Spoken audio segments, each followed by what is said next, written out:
Oi gente, eu sou a Kelly. Eu queria dizer que eu fiquei muito feliz com os comentários de vocês nos últimos vídeos lá no YouTube e tal. E como eu cansei de falar sobre cinema, eu resolvi fazer um tutorial de violão.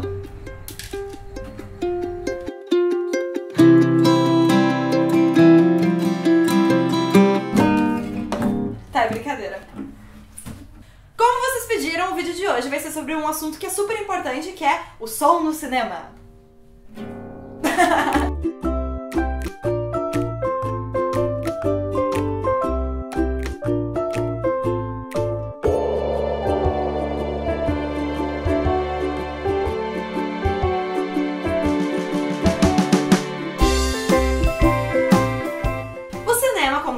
Hoje em dia é audiovisual, então quer dizer que é uma junção de áudio com visual, com vídeo, entenderam? Tá, sei, pode parecer super óbvio, mas na história do cinema não foi bem assim. Porque a possibilidade de registrar a imagem veio muito antes da possibilidade de registrar o som. Em algumas das primeiras exibições de filmes, tinha um pianista que ficava do lado da projeção, acompanhando e compondo a trilha musical na hora. Então, em 1910, surge a possibilidade de registrar o som em disco, e em 27 a possibilidade de gravar som nos filmes, com o filme O Cantor de Jazz e Dom Juan. Só que não foi assim uma coisa muito benquista por todo o meio cinematográfico, né, na época. As pessoas discutiam muito sobre a possibilidade do som no cinema, discutindo se, de repente, o som não ia atrapalhar a experiência das pessoas, se elas não iam prestar muita atenção no som e não iam prestar mais atenção na imagem, na história e tudo mais. E hoje em dia a gente entende que o som, na verdade, ele só tá colaborando pra expressar aquela narrativa, junto com a imagem. Por isso, quando tu vai fazer teu filme, tu não pode pensar no som e na imagem como coisas separadas. Tu tem que pensar que elas duas vão estar unidas para contar aquela história. A trilha sonora de um filme é basicamente dividida em 3 camadas. A primeira delas é correspondente à camada de voz, que são os diálogos, as conversas, as narrações. A segunda camada são as músicas, então, ou seja, são as músicas. Que pode ser música de qualquer tipo, com instrumento musical ou com vozes. Terceira camada são os efeitos sonoros, então pode ser ruídos, sons da natureza, ambientação e coisas desse tipo. A pessoa responsável por cuidar do som é o sound designer, ou designer de som, ou o carinha do som. O carinha do som e o diretor, eles precisam discutir e chegar num consenso sobre como é que vai funcionar o som no filme. E mesmo que as coisas mudem depois de um tempo, é importante que eles façam essa organização prévia, porque, por exemplo, tem filmes que inicialmente a ideia não era ter narração e depois vieram a ter, ou uma música inserida em outros lugares, ou alguns sons específicos que foram gravados depois. Mas é interessante que se vá pensando para que na hora da gravação mesmo possa ser feito o máximo possível no som. Muitas vezes alguns sons que tem no filme e no cinema, né, são de coisas que a gente nem imagina. Tipo, tem filme de ficção científica que os caras inventam um monte de máquinas e coisas diferentes e criam sons pra colocar no filme de sons de coisas que na verdade nem existem. E quando tu assiste o filme, tu acredita naquilo, tu acredita que aquilo existe porque tem aquele som específico pra contar aquela história. Esses tipos de som que são gravados fora do momento da gravação normal ali com os atores, se chamam Foley.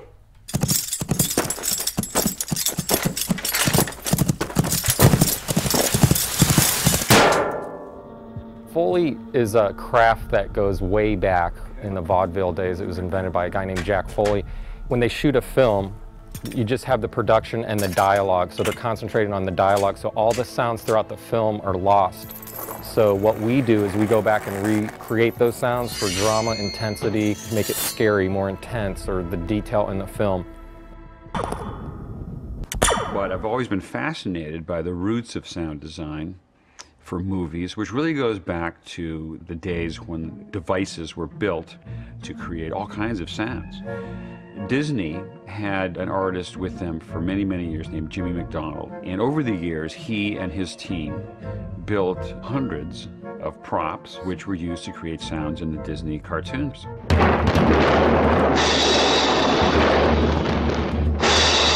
The Disney style was to use musical sounds for sound effects. If a character impacts on the wall, that hit on the wall will probably be a cymbal crash, or maybe it's a funny timpani drum being struck. If somebody zipped across the frame, you might hear a whistle or a flute. And it worked well because those kinds of musical sounds could be controlled in the studio. E às vezes esse som não tem que ser assim uma coisa realista. Por exemplo, tem filmes de terror que eles colocam assim uma camada lá bem baixinho pra pessoa nem escutar direito, sons de abelhas ou de coisas que podem deixar as pessoas mais apavoradas e tudo mais. Então, o teu som não precisa ser uma coisa muito realista, pode ser uma coisa mais psicológica.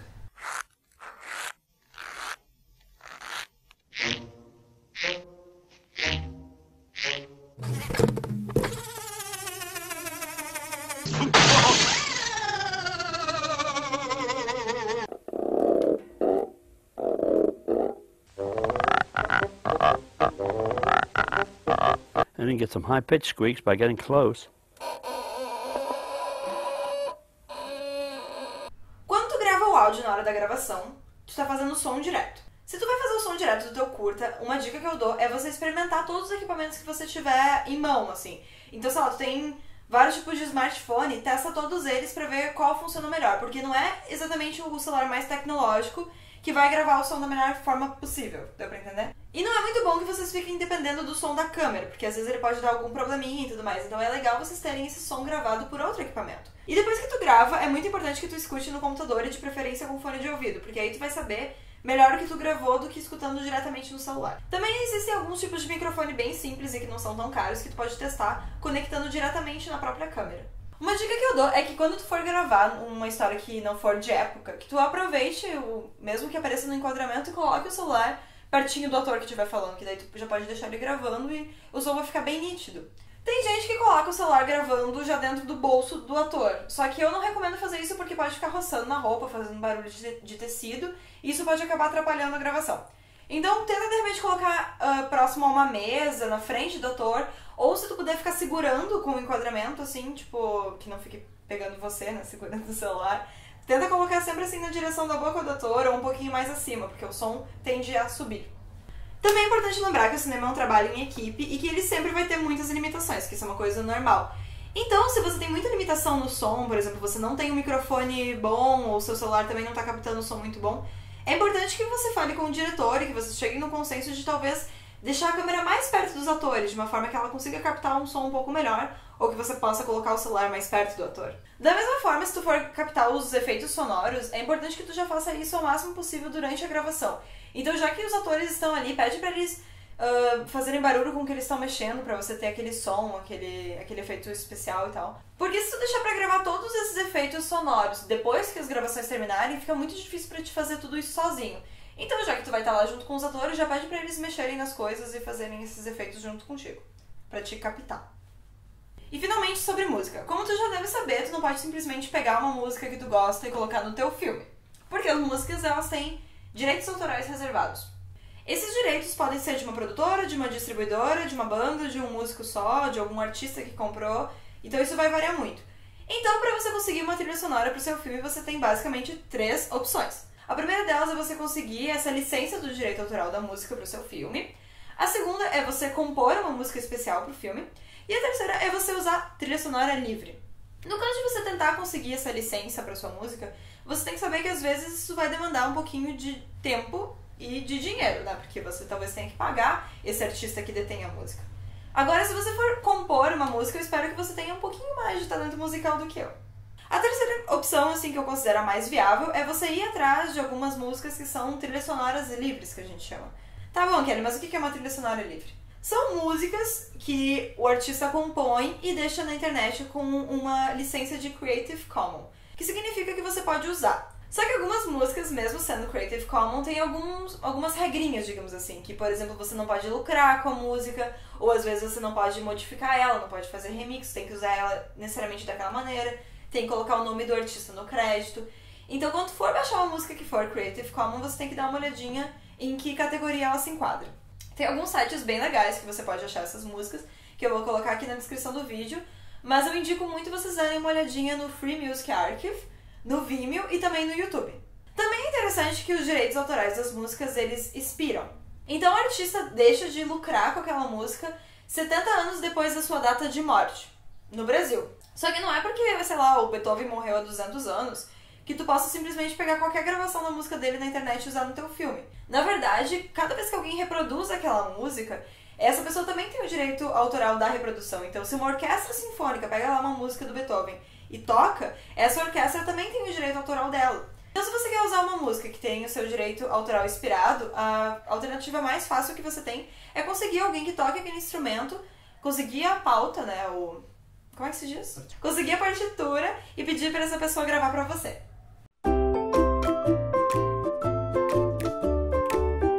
Uma dica que eu dou pra vocês gravarem som assim de uma forma bem geral é você sempre optar por gravar em ambientes mais silenciosos. Diferente daqui, né, que tem essa barulheira. Evitem lugares abertos que vão ter vento ou lugares que passem muito carros, tipo lugares muito movimentados. E também lugares que tenham muita reverberação ou eco. Às vezes, enquanto tu tá gravando, tu vai escutar que o equipamento pode ter algum tipo de interferência.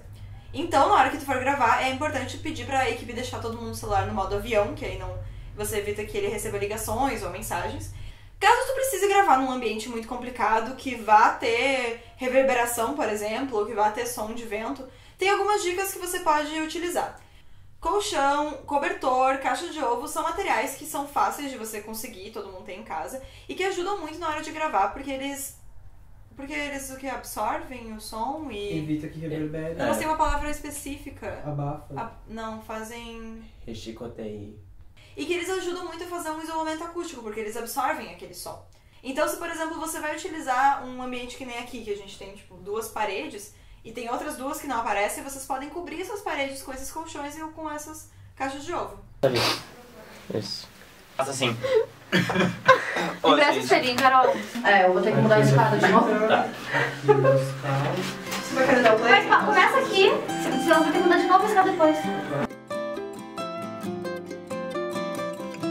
Começa aqui. Hoje é isso, galera. Eu espero que vocês tenham curtido o vídeo sobre som. Se vocês tiverem alguma dúvida, vocês podem deixar aqui nos comentários aqui embaixo ou mandar um e-mail pra gente, que é festivalpelotas@gmail.com. Lá no nosso blog, que é festivaldevideo.wordpress.com, tem alguns sites disponíveis pra vocês baixarem músicas e trilhas sonoras livres. É isso. Tchauzinho. Lá no nosso... Tá, Kelly, mas o que é uma trilha sonora livre? Então, algumas das primeiras... Que o som, na verdade, ele é só uma peça fundamental, só. Me perdi. Às vezes tu tá gravando e tu pode escutar que o equipamento... Por exemplo, usar colchões quando for gravar. Colocar colchões na volta, assim. Repete tudo, Kelly, por favor, pela Tudo? interferência aqui. Não, dá pra tirar. Eu tô te fazendo olho assim, ó.